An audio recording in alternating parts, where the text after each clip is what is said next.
Welcome to Daily Life Connection. Thanks for joining me again today as we're continuing to walk through this story in Luke chapter 15, showing us how what the Father's heart is really like and what that means for us in our relationships with Him, our relationships with others, and how we live out our daily lives.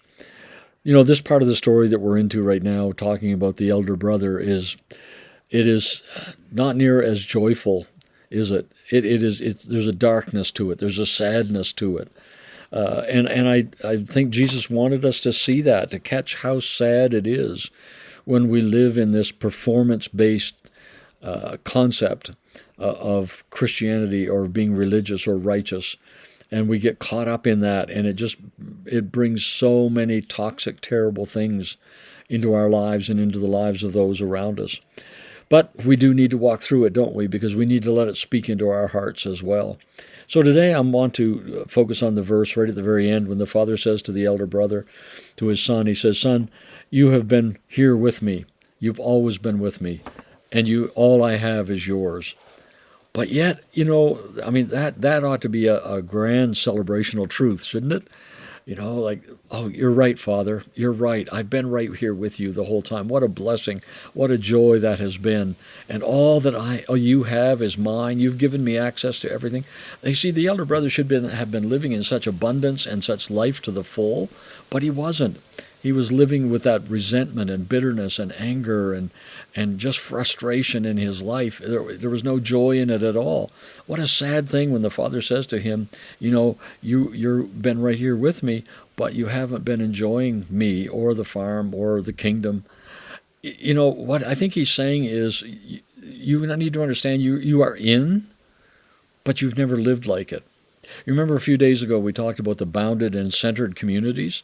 In many bounded communities, there are lots of people who have made the membership commitment or prayed the prayer or done whatever, so they feel now I'm in the boundaries. I'm on the farm. I'm in the set. I'm in the group, but they never enjoy what is theirs in that group.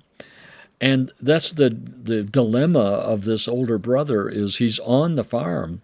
He's in with the Father, but he's not living like it. He's not enjoying anything in it. And I'm sad to say, I think there are so many Christians who are just like that. We have prayed this prayer, we have made the commitments, we've joined a church, whatever it may be. But the reality is we've never really enjoyed either, number one, the relationship with the Father and learning what His heart is like and experiencing His joy and His glory and His gladness and His blessing, nor have we experienced all the goodness of the farm.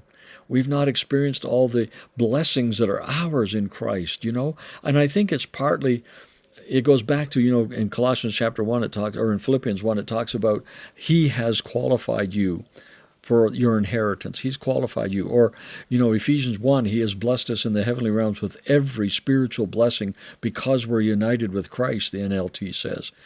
And that stuff is all ours, but we aren't living like it is. We end up continually, like the elder brother, trying to qualify for what is already ours. Isn't that sad? That is just such a sad way to live.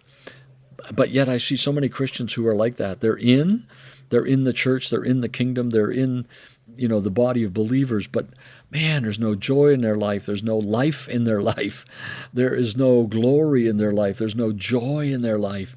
And if that's us, there's something drastically wrong with that. You see, we should look at this picture of this older brother on the farm. He's out there sweating in the sunshine, plowing behind those old oxen, and he's working hard as any of the slaves on the farm. None of the hired hands work any harder than him. And he comes home at night and he grits, and he doesn't have a banquet, and he doesn't sit down with the Father and enjoy a meal together. He's just living like in agony all the time. And yet the Father's saying, "Son, the tragedy of this story is you've been here with me." Jesus is looking at the Pharisees and He's saying, how sad it is. Remember, He said so many times to them, "Woe unto you," or "How sad it is for you.